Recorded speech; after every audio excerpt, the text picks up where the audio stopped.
Hello दोस्तों, कैसे हैं आप सब। स्वागत है आपका अपने YouTube channel Sunny Thakur reaction videos में। और मैं आपका दोस्त सनी ठाकुर आज एक बार फिर हाजिर हूँ आपके सामने एक नई वीडियो लेकर। दोस्तों, आज की वीडियो बहुत ही अच्छी होने वाली है, क्योंकि आज हम इस वीडियो पे रिएक्ट करने वाले हैं ओशो की वीडियो पर। उनकी वीडियो सुनना, मतलब उनका सत्संग सुनना या उनकी बातें सुनना सबको बहुत अच्छा लगता है, क्योंकि वो बातें ऐसी करती हैं जो बिल्कुल कंक्लूजन पर जाकर होती हैं। और इसी कारण से उनके, जब वो जीवित थे, उनके कई धार्मिक लोग उनके दुश्मन थे, उनको बुरा कहते थे, क्योंकि वो धर्म से हटकर निष्कर्ष कंक्लूजन वाली बातों पर बात करते थे। तो उन्हीं की एक सत्संग की एक वीडियो है, एक क्लिप है जो आज हम आपके लिए लेकर आए हैं, जिसका टाइटल है स्वर्ग और नरक। जिसमें ओशो बता रहे हैं कि स्वर्ग और नरक में से मतलब कौन सा बेहतर है, मनुष्य को स्वर्ग में जाना चाहिए या नरक में। और उसके पीछे वो उसका तर्क भी देते हैं कि ऐसा क्यों। ये वीडियो हमने जिस यूट्यूब चैनल से लिया है उनका नाम है ओशो रेयर डिस्क्लोजर्स। तो चलिए दोस्तों, टाइम वेस्ट न करते हुए वीडियो शुरू करते हैं। और उस वीडियो के लास्ट में जो ओशो ने इस वीडियो में बातें कही हैं उनके बारे में बात करेंगे।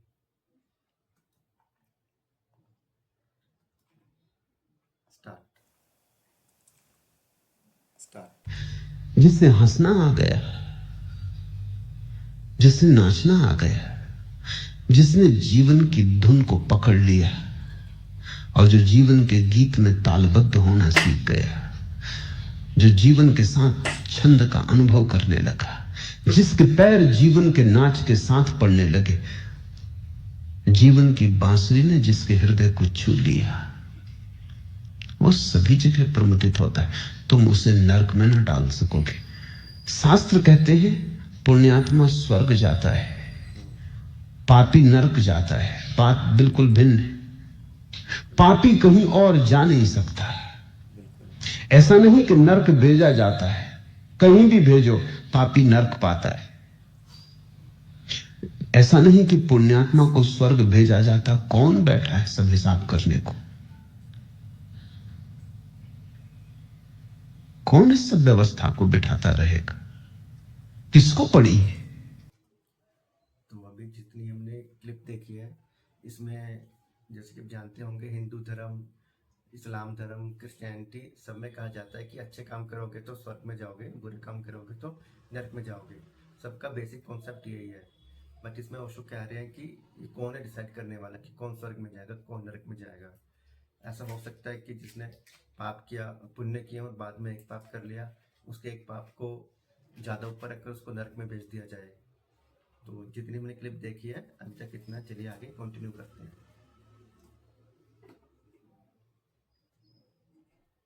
आत्मा को कहीं भी भेजो वो स्वर्ग पहुंच जाता है। मैं एक कहानी पढ़ता था।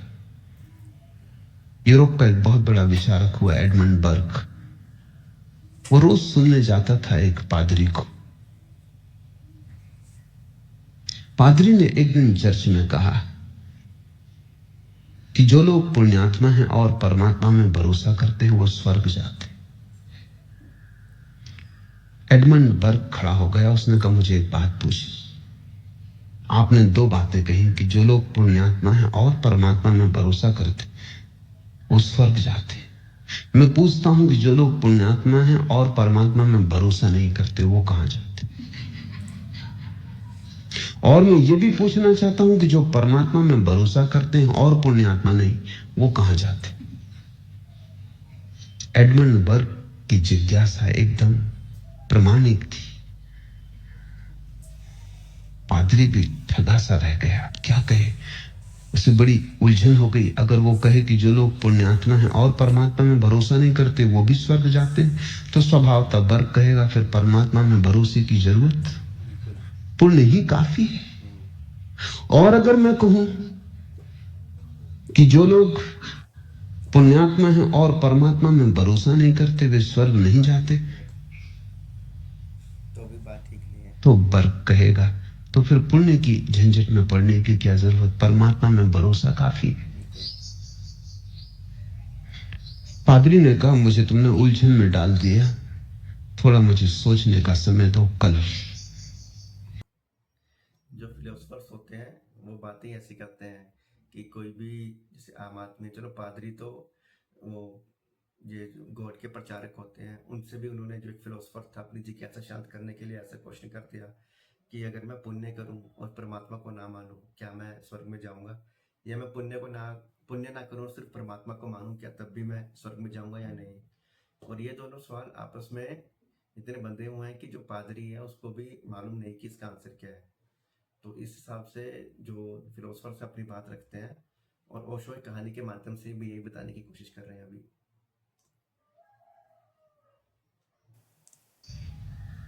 आदमी निष्ठावान रहा होगा,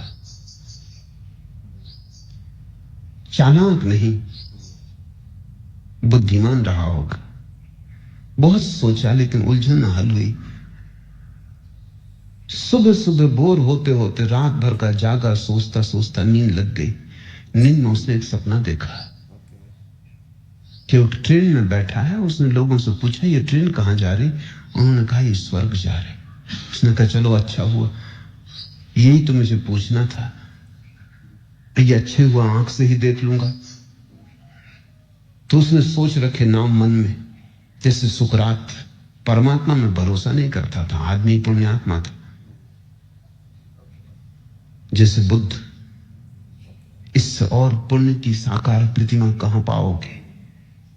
लेकिन आदमी परमात्मा में भरोसा नहीं करता था। तो उसने कहा, ठीक है, अगर ये बुद्ध और ये सुकरात स्वर्ग में मिल गए तो उत्तर साफ हो जाता है कि परमात्मा में भरोसे की जरूरत नहीं। अगर ये स्वर्ग में ना मिले तो भी उत्तर साफ हो जाता है कि पुण्य से कुछ भी ना होगा, असली चीज परमात्मा में भरोसा है। स्वर्ग के स्टेशन पर उतरा, बड़ी हैरानी हुई। स्टेशन बड़ा उदास था, जिससे कई जमानों की धूल जमी हो, किसी ने साफ ना की। तो बड़ा हैरान हुआ, जाके गौर से देखा, तख्ती पर तो स्वर्ग ही लिखा है।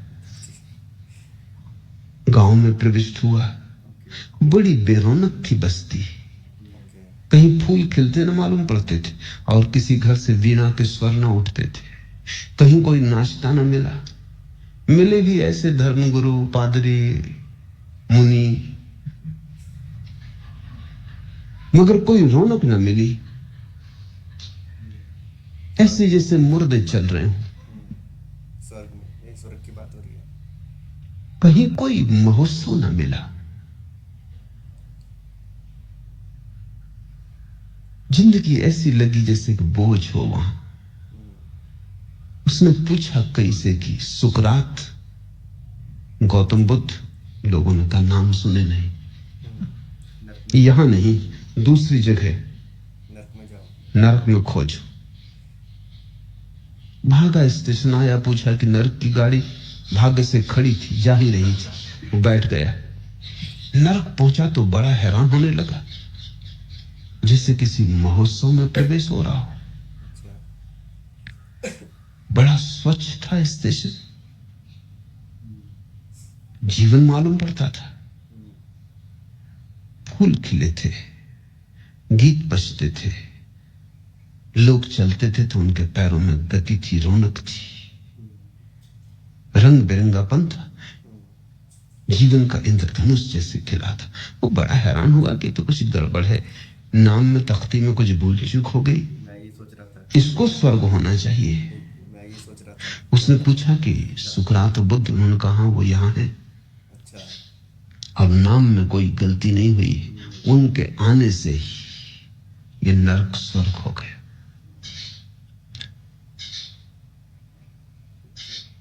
नींद खुल गई उसकी, घबराहट में नींद खुल गई कि क्या मामला है। सपना तो खो गया। जब वो सुबह चर्च गया, उसने कहा कि भाई मैं कुछ और न कह सकूंगा, लेकिन रात एक सपना आया है, वो मैं दोहरा देता हूं। उत्तर में, सपने में मुझे ऐसा दिखाई पड़ा, कहां तक सही है कहां तक झूठ है कुछ कह नहीं सकता, मेरी कोई सामर्थ्य भी नहीं इसका निर्णय लेने की। इतना मुझे दिखाई पड़ा, और वो ये कि जहां भी पुण्यात्मा पुरुष पहुंच जाते हैं वही स्वर्ग है, वही स्वर्ग जाते हैं। जहां पापी पहुंच जाते हैं वही नरक है। पापी नरक जाते हैं ऐसा नहीं, पापी अपना नरक अपने साथ लेके चलते हैं। और पुण्यात्मा स्वर्ग जाते हैं ऐसा नहीं, पुण्यात्मा अपना। तो इस कहानी में ओशो ने पूरी बात समझा दी कि जो अगर पुण्यात्मा नरक में जा रहा है तो वो अपना पुण्य साथ लेके जा रहा है। ऐसा नहीं है वो नरक में जा रहा है तो वो दुखी होगा, वो नरक को भी स्वर्ग में बना देगा जो पुण्यात्मा होगा। और कोई बुरा व्यक्ति स्वर्ग में जा रहा है तो वो अपना नरक साथ लेके जा रहा है, वो स्वर्ग को भी नरक बना देगा। जैसे वो पादरी ने सपने में देखा कि सुकरात और बुद्ध को वो स्वर्ग में ना पाके नरक में पाता है, बट नरक भी इतना अच्छा बिकॉज ऑफ सुकरात और बुद्ध, उनके आने से ही, उनके आचरण से ही नरक स्वर्ग जैसा लग रहा था उस पादरी को। और इसलिए वो ओशो बता रहे हैं कि जो पुण्य आत्मा व्यक्ति होता है वो अपना स्वर्ग अपने साथ लेके चलता है, और जो बुरा व्यक्ति होता है वो अपना नरक अपने साथ लेके चलता है। वे लोग जहाँ भी जाएंगे, जो पुण्य आत्मा है वो किसी भी जगह को स्वर्ग बना देगा, और जो बुरा आदमी है वो अच्छी जगह को भी नरक में तब्दील कर देगा। तुम उन्हें कहीं भी फेंक दो, और मुझे भी बात जचती है, सपना नहीं सच मालूम होती। बुद्ध को तुम नरक में भी डाल दो तो तुम नरक में न डाल सकोगे, ये असंभावना है। बुद्ध वहां स्वर्ग खड़ा कर लेंगे। बुद्ध अपना स्वर्ग अपने साथ लेके चलते हैं। वो बुद्ध के जीवन की हवा है, वो उनके आसपास चलता हुआ मौसम, उसको तुम उनसे छीन ना सकोगे। नरक बदल जाएगा, बुद्ध ना बदलेंगे। तुम बुद्ध को दुखी नहीं कर सकते, तो तुम नरक में कैसे डाल सकते हो?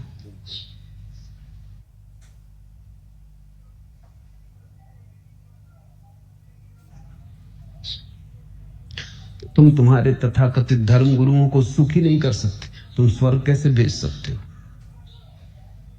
बस इसी धुन में रहा, मर के मिलेगी जन्नत, तुझको ए सैक न जीने का करीना आया।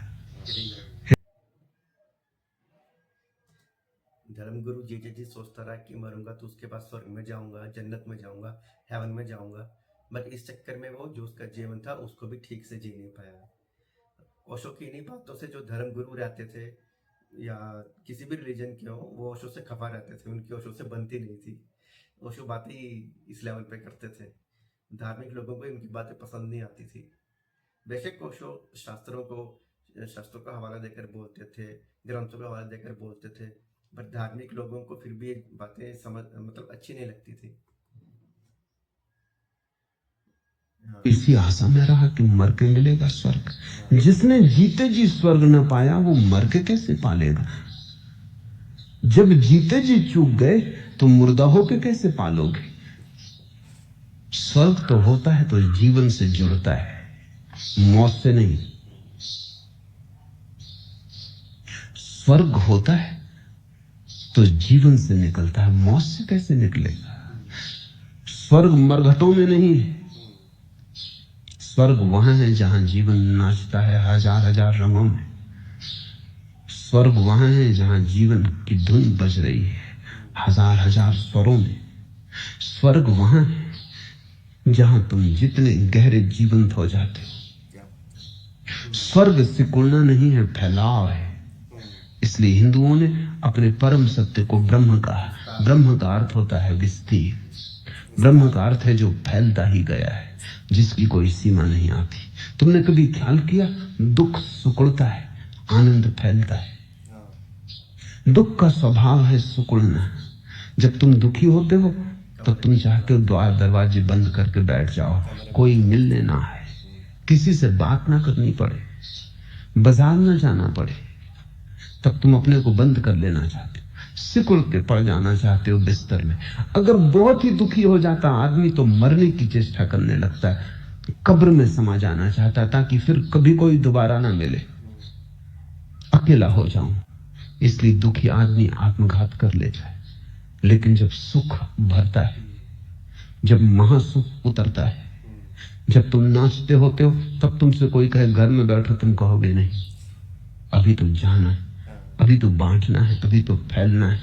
तुमने देखा महावीर और बुद्ध जब दुखी थे जंगल भाग गए, लेकिन जब आनंदित हुए, जब उतरा अमृत उनके जीवन में लौट आए वापस बस्ती में। इस पर किसी ने कभी कोई सोचा नहीं कि जब वो दुखी थे तब जंगल भाग गए थे अकेले में। उसकी बड़ी कथाएं शास्त्रों में है कि उन्होंने सब छोड़ दिया और जंगल चले गए।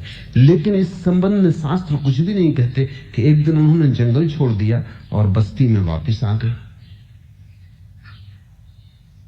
वो दूसरी घटना और भी महत्वपूर्ण क्योंकि जब आनंद उनके जीवन में उतरा तो बांटने का भाव भी आया। आनंद के साथ आती है करुणा, आनंद के साथ आती है एक अभीपसा की बांटो, लुटो, दे दो। जो मिला है उसे दूसरों को दे दो। क्योंकि आनंद का एक स्वभाव है, बांटो बढ़ता है, न बांटो घटता है, लुटाओ बढ़ता है, छिपाओ मरता है। ब्रह्म हमने नाम दिया है परम सत्य को, सच्चिदानंद का है और ब्रह्म का है। ब्रह्म का अर्थ है जो विस्तीर्ण होता चला गया है, जो कहीं सिकुड़ता ही नहीं, जो फैलता ही चला जाता है, विस्तार जिसका स्वभाव है। तो दोस्तों ये थी आज की वीडियो। और वीडियो में ओशो ने कितने अच्छे तरीके से से समझाया, साथ में उन्होंने एक एग्जाम्पल भी दिया, एक पादरी का और एक फिलोसफर का।